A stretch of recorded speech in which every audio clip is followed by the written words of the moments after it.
Hey guys, this is Dr. Berg. I have a really interesting interview today with Tiffany Roth, and I heard about her from several of my clients, and I just wanted to interview you. You're from California, right? Yes. Yeah. So it's interesting. She's an attorney, but then she taught classes in Mexico on fitness, and now she does a lot of things online. And I just wanted to kind of pick your brain because one thing I don't focus as much on is exercise. So I really wanted to kind of find out from you, especially with females, like what to do to improve the workouts. So would you mind asking some questions about that?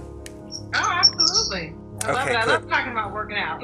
Yeah. So I guess when you were a kid, you were kind of chubby, right? I heard from the grapevine. You weren't in really good shape. Okay, you want to bring that up now? Okay, sorry.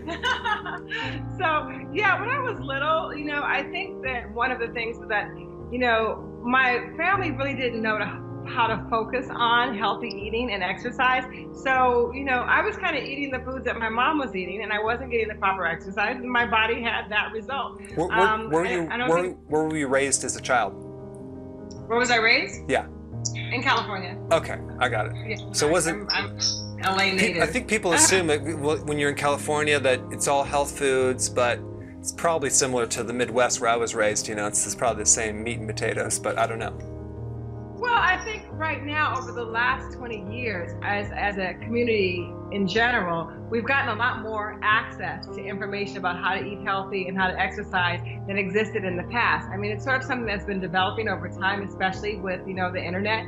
We can get the message out there a lot quicker about how to be healthy or how to do great workouts. Back then, it was sort of like you just go on a diet and you eat grapefruit. I remember my mom was doing the pineapple diet, where she ate pineapple for 3 days. So I ate pineapple for 3 days, and you lose weight, but it's not sustainable. So I know. I think it's just really the knowledge that we have in this day and age allows us to make better choices when it comes to food and exercises that really wasn't available back then, at least to my mom. No, I think I actually practiced in San Diego for a while, next to the Charger Stadium. When I graduated, I wanted to move where I wanted to live, so I moved to Washington State because it's so beautiful, but it rained every day. So I just couldn't take it. It was beautiful, but it just too much rain. So then I decided let's move to San Diego. So went there, and I'm like, wow, this is so beautiful. This is great. But all my family, because I met my wife there, and then all my family lived on the East Coast. And her family, so we moved to Virginia. But it's I think it's a great place to live on the West Coast. But so here's some questions I want to get into.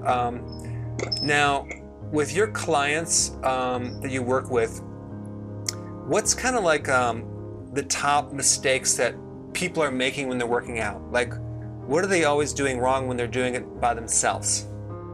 Okay. Well, first I'm going to start with one of the three things that I say. Not one of the three things. Three of the most important things that what I call the three prongs of fitness. And that's constant and consistent commitment. So the first thing I want to tell anybody who wants to get in shape is that you have to be committed and you can't give up.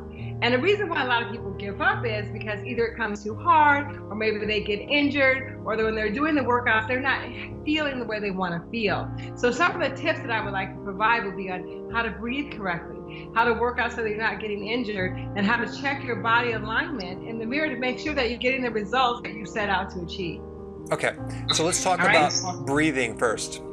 Okay, breathing. So typical mistake. Isn't it okay to can't we just hold our breath? No. The typical mistake is this. People are working out, right? They're doing it, and the harder it gets,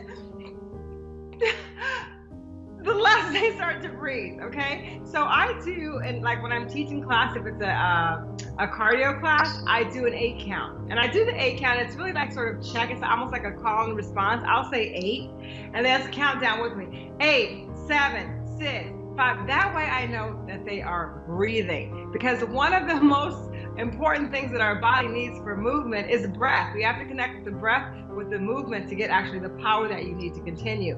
So I do, when you're doing your cardiovascular, make sure that you do what's called a talk test. You should be able to say 1 or 2 or 3 words while you're doing your cardio. If you're not, then your breathing is off. You need to take it down a little bit so you can say, yeah, I'm okay. Okay. I got this, or something like that, or count. So let me interject right there. So let's say, for example, and I just want to know your philosophy on this. You put someone through a workout and they do a certain set, right? They're doing a certain set. I mean, we're not talking about like aerobics. We're talking about like a set of maybe some plyometrics or push-ups or whatever, right? And then they're going to rest for a period of time. Do you have any rule of thumb of how long a person rests versus the time they're exercising? Because I know there's a lot of variation there. Okay. Well, it's depends on how you're training and what you're training for. Okay. If you are training to build muscle, then you need more rest in between your sets because you want to actually maximize your output per exercise. So I would tell, like, some of my girls that really want to build their leg muscles, or what's really hot is like to build up your butt right now. If you're doing heavy squats, if you're working out with heavier weight, then you would need like at least 45 seconds to 1 minute rest in between sets to allow your muscles to recover and be able to go back and maximize the benefit out of the exercise. You don't want to exercise when you're tired. You want to exercise when your body feels exhilarated and strong. If you want to tone your body, then I shorten that rest. I shorten that rest because I like to focus on muscle confusion, and I'll do back-to-back sets. For example, if you just want to tone your legs, then you might do lunges, then you do squats, and then you do what I call rocket squats, and I'll put them back-to-back, boom, boom, boom, to build that muscle endurance. When you build your muscle endurance, you actually have more lean, long muscles, and they are able to go for a longer period of time, but they don't deliver the maximum amount of power as if you were trying to build like a stronger, hardier muscle shape. I think that brings up a really important point on, you have the person with the belly fat, right? Women don't like belly fat. For some reason, they don't like it. And then you have the fat in the lower part of the legs. Right. So here's what I found. You can actually flatten the stomach a lot faster if you actually address the diet in a unique way. And I'm going to give you a couple tips on that for your viewers too, if you want to share this. But the lower extremity, the legs, you're not going to get the fat off the legs unless you use exercise, because a lot of these women, especially you probably work with menopausal women, the ratio of fat to muscle is like way off. Like they lost so much muscle tone, and you have them try to do a squat and they just they just can't do it. So you have to build up that muscle, and that could take literally a few years of workouts. So as you lose the muscle, as you gain the muscle, you may not lose weight because it's heavier, of course, but also there's going to be probably weeks that you're going to plateau, and then you're going to have to just realize it's going to take some time because you're healing the body. So, and I don't know if you saw this on my website, but my whole philosophy is get healthy, then lose weight, versus trying to lose weight to get healthy. It's a simple thing, but it's like really powerful. Yeah, I really am intrigued by your whole philosophy, and I think that it's really vital for people to understand how your gut health and your nutritional intake is so important in getting the results that you want. And I love how you focus on the different body types. That to me is wonderful, because if you have someone that really has skinny legs, they could care less about doing the legs. They really just want to work on their bellies. It would take a very, very, very long time before they were able to work out and get rid of all that by just doing exercise alone. You have to change your diet. And your philosophy on food is something that I really want to align with, because I think that it's powerful and it creates awesome results. So what are some of the tips that you give, even to some of my followers, that could help them get a healthy gut and see better and quicker results in the abdominal area? Well, there's one thing that's probably the most important. It's like the common thread with pretty much 80% of all the problems. I'm talking like body problems and weight problems. You ready for this? Are you sitting down? Okay, good. It really has to do with high levels of insulin. But But here's the thing, insulin is has a lot of different functions, but insulin has two really, really important functions that people need to realize. Number one, it's the hormone that converts everything to fat. It's a fat-making hormone, number one. Number two, it prevents the loss of fat. So let's say you're eating good and you're exercising 6 hours a day, whatever. Like I had one patient who was working out 6 hours a day, but they weren't losing anything, right? Or they have a stuck metabolism. It's like totally frozen. They can't get below that set point. It's high levels of insulin. But when you go to the doctor, they check the glucose. They don't check the insulin. Whoops. If they did, they would find the insulin is going to be too high. And what people realize is what they don't realize is how to lower insulin. Right. You can actually, you can help someone like losing weight way more by addressing that than exercise. Exercise will help, but if you actually address the insulin, you'll really, really drop down the weight a lot faster. You get leaner, you get stronger, really, really fast. So that's like the most important thing you need to kind of focus on if you're trying to get lean body mass, if you're trying to fix your metabolism, is lower insulin. So then I'll have, Right. then I have a, How do you do that? how do you do that? So do you have any idea right now, like what you would do to lower insulin? Do you have any ideas? I'm just asking before I tell you. Okay. Well, I would say number one is to reduce your sugar intake and your simple carbohydrates. Good, yes, that's number one. So you want to reduce your carbs, the ones that turn into sugar really fast. So that would be all the breads, pasta, cereal, crackers, biscuits, waffles, pancakes, muffins, sodas, juice, those. Right. And then you'd have alcohol. But then you also have a lot of the hidden carbs as well, like fruit. Ah! I'm sorry. So because what happens, fruit Don't is... say fruit, I love fruit. Sorry. But what fruit will do is it doesn't actually address the blood sugars directly because it's fructose. It actually has a different pathway, and it throws you off through the liver. So it will eventually affect the insulin, but not directly. So people say, oh yeah, it doesn't affect the blood sugars. Yes, it does indirectly. But so we have that, right? But that's like half of the answer. So people on a low carb diet, they might be successful somewhat, but they're not 100% successful because there's something else that's equally as important. Do you want to know about this? Yes, I'm ready to tell me. Okay. It has to do with every time you eat anything, you raise insulin. So it's the frequency of meals. The frequency of meals. So I used to promote and push in my old book, oh yeah, you need to consume 6 meals a day, 3 meals with snacks, right? Bad advice. That was very bad. Because every time you eat, you spike insulin. Yes. Even if it's healthy. So with myself, I was eating apples and peanut butter as the afternoon snack. And then at night, I would have nuts, right? And I got up to like 211 pounds. So then I went back to Guyton's physiology. I'm studying this. I'm like, what the heck? I missed this one point about the food increases insulin. So then I started looking at, okay, let's do intermittent fasting, eating less frequent. So we went 3 meals, no snacks, and then 2 meals a day. And that's kind of where I'm staying right now. But you can drop insulin so nicely and fix so many problems by cutting out the snacks. It's insane.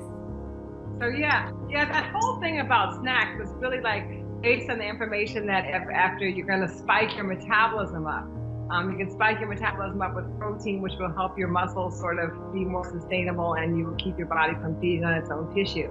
Okay, so let me just bring up that one point, because here's another piece of false data where you're eating protein to spike your metabolism. Mm-hmm. Okay, so really let's define what that thought would mean. It's basically you eating protein will stimulate a hormone that can trigger your metabolism. But if your metabolism is slow, you're just going to spike insulin. So this idea that eating stimulates metabolism is false data. It actually slows the metabolism because it increases insulin. So tell me. So, for example, how would eating a piece of chicken increase your insulin? Just like for someone who's out there like, I want to have my chicken. Because protein. There's two types of macro foods that stimulate insulin. One is carbs, and the other one is protein. Especially if it's lean protein. So the chicken breast, everyone's like low-fat protein. Yeah. No. Because really, if you want to keep insulin low, you want to go more fat. Fat is the food that will be neutral with insulin. Can you explain why? Yeah, because our bodies, one of the functions is insulin actually helps you build muscle. So when you eat an amino acid from protein, your body will increase insulin to try to put that to muscle.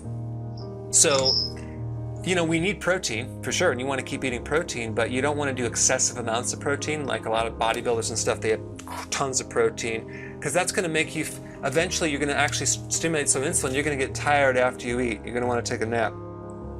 That's high insulin. And then what happens when the insulin goes high, you develop insulin resistance, and then you urinate in the middle of the night more than once, or once or more. You shouldn't do that. You get tired after you eat. That's really interesting. I'm going to have to interrupt you there. I know someone who has that problem with frequent urination. And this is something that's really going to help her and probably a lot of other women out there, that, it's the insulin. That's interesting. I've never heard of that before. It's fascinating. Insulin, you have vision problems. Your vision starts going. Brain fog. Lack of focus. Yes. Irritability. Low tolerance to stress. This is all a blood sugar problem. So what are you recommending though? You're saying 2 meals a day? Well, no, I have a little mini course that I put everyone through first. It's a free little course online at my website. You basically, there's like 4 videos. Get the basics to learn how to do this, but you start with 3 meals, no snacks. Okay. And the problem is some people can't go from one meal to the next because they're so hungry, so you add more fat to the meal. Okay. And then what happens is that, it's more slow burning, right? Well, it just buffers the insulin spike. Okay. So then it's more satisfying versus the low fat protein. So then what happens, you do that for a while until your body starts adapting. And then it's starting adapting to burning on fat. So you're actually burning fat at this point. When you burn fat, it's a much cleaner fuel. You have more energy, you'll have less blood sugar issues. Then in the morning when you wake up, you're not going to be hungry. So then you start pushing your breakfast further and further towards the lunch until eventually you don't have any more breakfast. That's how you do it. You do it gradually so it's comfortable. So you're recommending lunch and dinner then, no breakfast? You're going to go against all of what society has been saying about the breakfast is the most healthy and important meal of the day, and you're going to say no to that. Hey, listen, I was the guy who wrote the book on eating breakfast. I have videos on YouTube right now that I probably should delete that keep pushing. You guys need to have your breakfast. Do you know why I told people that? Why? Because I had such a blood sugar when I was a kid, and also all through teenage years into early, like when I was 20, 20s, and then all of a sudden I started going, wow, I started eating protein for breakfast and I felt so good that I said, this is it. This is what everyone needs to do. But the reason I felt good is because I spiked insulin because I had low blood sugar, so I raised the blood sugar. I felt better, but I didn't think what's really underneath it. I was just kind of like going off a feeling. It's kind of like, hey, I feel good when I drink alcohol, so alcohol is good for me. I'm like, so the point is that you just really understand what's happening. If you have a blood sugar, which most people have a blood sugar problem, you don't want to do the frequent meal thing. It's a real bad idea. So there's a way to adapt your body to running on fat fuel, which very few people know about, and they don't know how to do it correctly. But when you run your body on fat fuel, your metabolism is going to be like a machine. You're going to feel really good. Your skin's going to look good. It's anti-aging. There's so many benefits to your joints, stiffness. I'm 52. I feel like I'm 20. When I was in my 20s, I felt like I was 50. Right. Okay, so I want to just actually kind of bring this back around because what you're saying is really informative, and I think it'll help a lot of my members. And actually, I'm going to look into this whole thing because I do advise my clients to eat their frequent meals, healthy meals throughout the day. so that they don't get hungry and go binge on foods that they shouldn't be eating. Okay, so I think it's really good. Maybe they could, try your program to see how to transition away from, those insulin spikes into something that might make them feel better and a lot less sluggish. But I do have to point out that even if you eat really well, it's not going to keep that butt from sagging and the tummy from not being toned. You gotta always mix it up with the workout, because what the workout does is it works the muscle itself. It actually gives you the vitality and the energy that you need in order to enjoy this healthy body that you have internally, right? Externally, you can do more stuff, you're more agile, you have more energy, and when you have more muscle tone, that increases your metabolism as well, right? Don't you agree with that? Yeah, it does. You need exercise for sure, and actually exercise builds the muscle, which then will increase your calories burned, okay? You'll burn more calories, right? But let me just talk about that for a second, because that's another confusion. People say, I'm gonna build up my muscle so I can have a better metabolism. I go, okay, so you're gonna burn more calories, but what calories are you burning? And they'll go, well, all calories. I'm like, no. You're gonna either burn sugar calories or fat calories. Do you wanna burn fat calories and not just the stored sugar? Then you're gonna have to lower your carbohydrates, because if you're doing the whole carbo thing and the fruit thing, you're burning up calories, but you're only burning up stored sugar calories. Now check this out. So sugar calories I'm talking about stored sugar as glycogen in the muscle and the liver. When you store glycogen, you hold a tremendous amount of water, because one glycogen holds 2 molecules of water. So it's like a sponge of water, right? So when you cut the carbs down, you're going to dump a lot of fluid out of the system. You'll lose weight, water weight. And you're like, wow, I lost all this weight, right? And then you eat the carbs back and you gain the weight back. And then you do the exercise. So exercise will dump the water because you're burning up the glycogen. You dump this water and you start going up and down, up and down. You're like, why can't I actually just get all this weight off? Well, because you're running your body on sugar. So if you were to just convert your body to fat burning, not only would you dump the water, you would lose fat. And then here's the point that I really wanted to tell you about. You're into muscle physiology, you're into building more lean muscle because that's important. But when you have high insulin and high insulin resistance, which makes insulin not work, you can no longer build muscles. That's why the diabetics are flabby and they can't get toned even if they work out, because it takes healthy insulin to absorb the protein. Insulin controls protein. So in other words, by doing this program I'm talking about, you can actually fix the muscle, help the absorption, burn more fat, get rid of the fluid retention. It's just an overall really dynamic thing to do. So it sounds amazing, okay? Now I have one question. With all the fruits and vegetables and the nutrients in there, the high fiber and the minerals and the vitamins, how do you suggest that people get those same nutrients, like for example, like from the berries and like the vitamin C and all of those things that nature has provided for us to actually nurture our bodies on a micro level? Great question. I would get them from the vegetables. And I recommend consuming about 7 to 10 cups of vegetables a day, because you need a lot of potassium.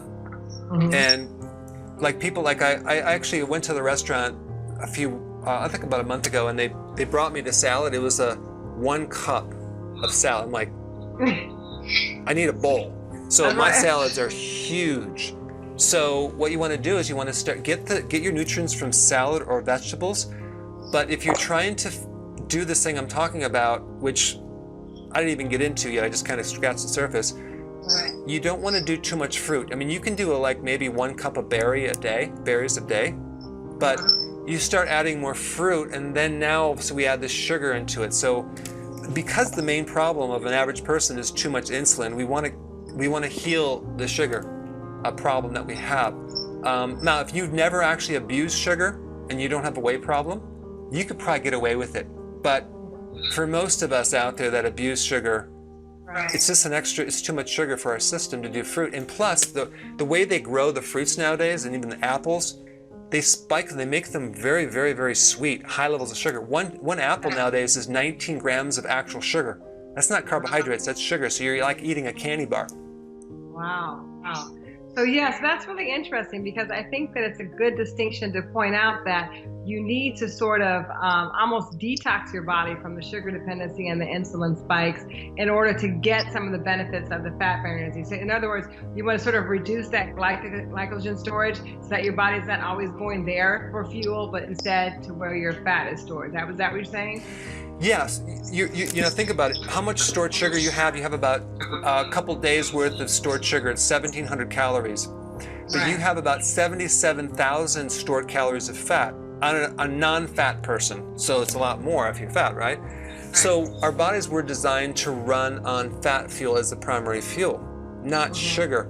It's only in the last, a couple hundred years that we're, not a couple hundred years, but basically it's only recently that we've been focusing on so much sugar metabolism and not fat burning. But when you start switching over and converting your body to running on fat fuel, you will never go back because your cognitive function is going to be better, your memory, your metabolism, your whole mood will change, your emotional state will change. You'll feel better. And so because the brain gets its energy from either the blood, because it can't store sugar, so it gets its sugar from the blood, which if it's too high or low, it's going to be a problem. Right, exactly. But if you run your body on fat, which is called ketones, thus the ketosis, your mood, your cognitive function will like totally change, and you're like, I feel so good. And then you go back to your sugar thing, and you're like, I feel like crap right now. So, but you have to prove it to yourself. For some of my viewers out there who are listening to this and they're very intrigued as I am, how long does it take? Because that's a question I always get with fitness. How long does it take before I'm going to get results? How long does it take before I can see an actual difference?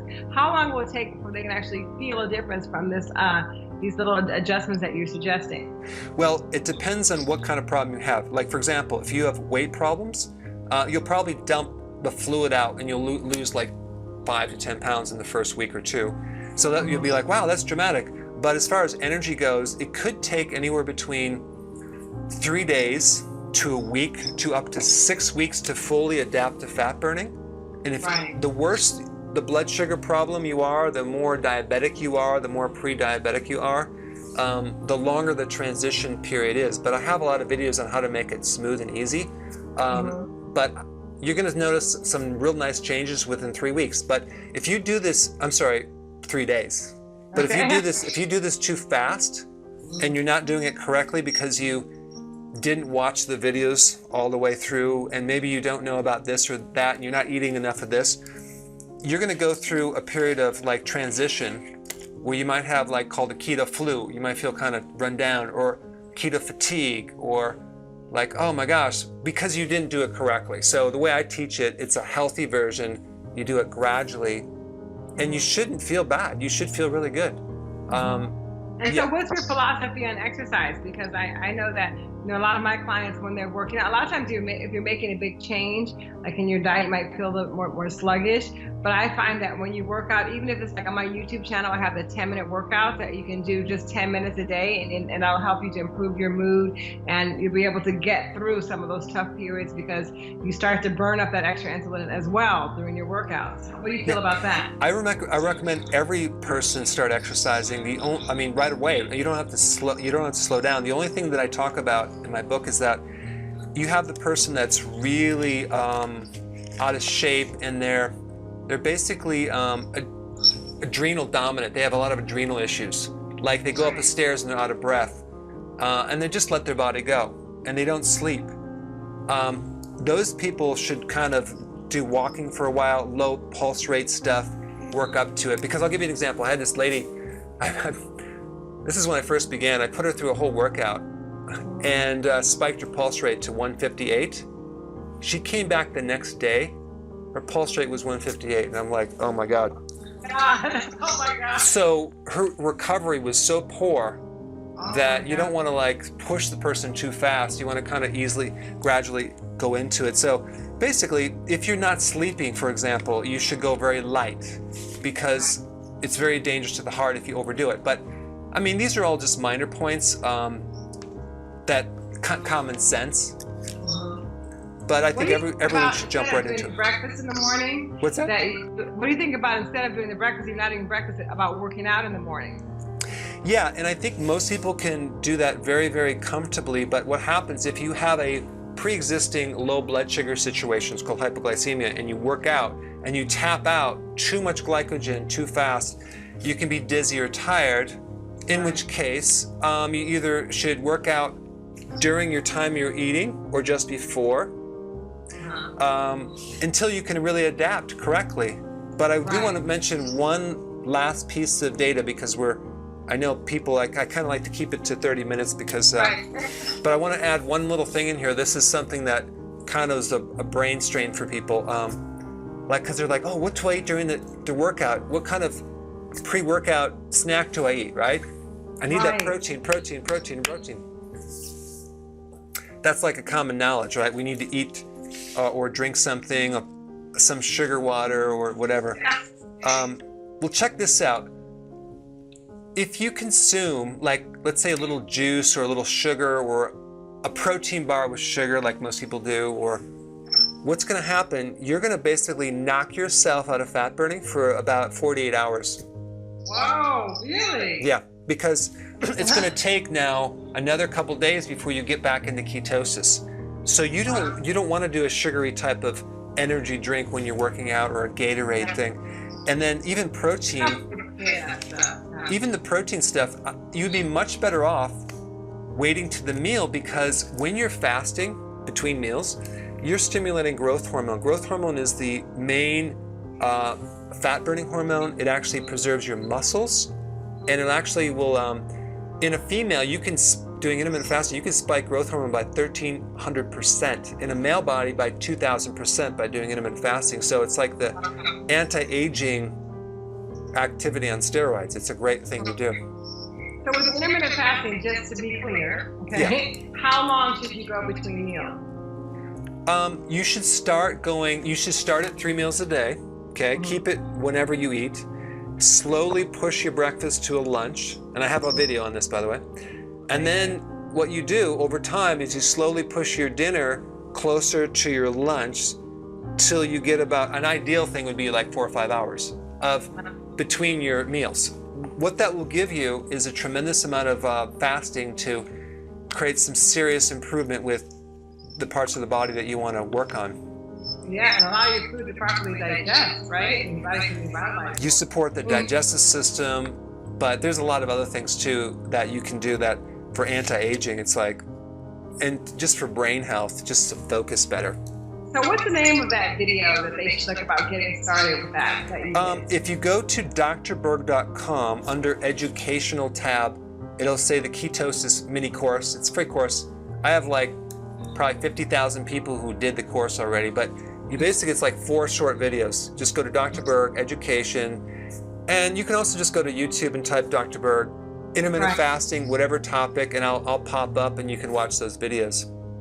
Okay, great. And then also for those people, one thing I noticed about some of the people that I know that have done your program, also some of the videos that you have a lot of great content on workout stuff and fitness that I want to just recommend anyone who needs guidance or wants to know how to do it correctly. And you can watch your videos on her website, which I'll put a link down below. You have also like an online program that people can, it's very affordable, that you basically go through a lot of great techniques, workouts, and it's almost like you're not, it's like you have a personal trainer, but then now it's like you actually have everything like one-on-one in this portal that you can go into. So I'm going to recommend people check it out. I'll put your link down below, and I think it's pretty cool. And also, I think on your YouTube channel, you have a ton of workouts. So you guys can check it out. I'm going to take some of your advice in because, on the Tiffany Boss Fit Club, I really enjoy doing different workouts, but I mean, this has been so informative for me because, you know, what you said about insulin is absolutely like mind blowing. I'm gonna look into it, look into some of your food plans and things like that, and maybe adapt some of them for the Tiffany Rothe Fit Club members so they can get better results, because I think what you're saying is really resonating with me, and I think that it'll help a lot of people. And combined with the workout, which helps your mood and the way that you look, so win-win, right? It's the icing on the cake. Maybe I shouldn't talk about cake right now, but you know what I mean. Great. Well, thank you so much for the video, and we'll talk soon. And thanks for sharing. Thank you. I've really, really learned a lot. Thanks so much for sharing, Dr. Berg. Okay, I'll talk to you later.